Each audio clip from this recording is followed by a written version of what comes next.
Mexican drug cartels have been smuggling a vast arsenal of even military-grade weapons out of the U.S. with the help of American citizens. Exclusively obtained U.S. intelligence documents and interviews with half a dozen current and former officials reveal that the American government has known this for years.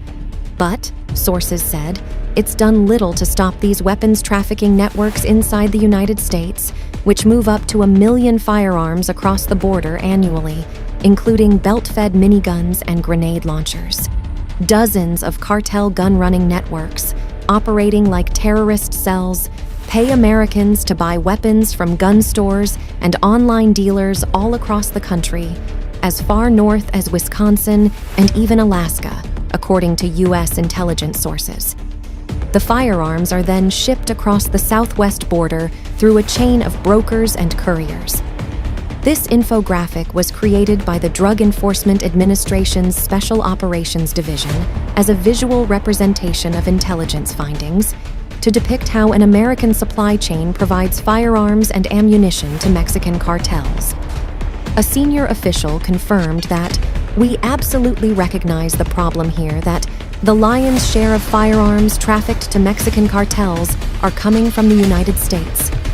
For more than 50 years, the U.S. government has waged an unsuccessful war on drug traffickers, who are now fueling a deadly fentanyl epidemic. The free flow of American guns across the southern border empowers the cartels to protect their drug operations and outgun Mexican authorities," U.S. officials said.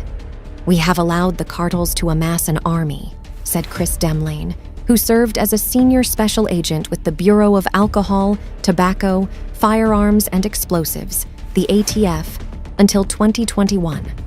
Guns and ammunition seized by U.S. law enforcement at the border.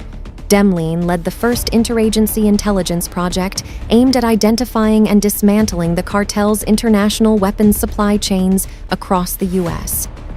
Within months of its launch on July 25, 2018, the initiative, known as Project Thor, connected the dots between hundreds of disparate law enforcement cases, uncovering vast networks that give these criminal groups on-demand access to American guns. They briefed hundreds of government officials on their discoveries, including the National Security Council and senior Justice Department leadership. This illustration, based on an intelligence map generated by DEA Special Operations Division Project Thor, depicts the smuggling paths of a super network of interconnected gun supply chains that were illegally funneling military-grade firearms at the direction of the Jalisco New Generation Cartel in Mexico.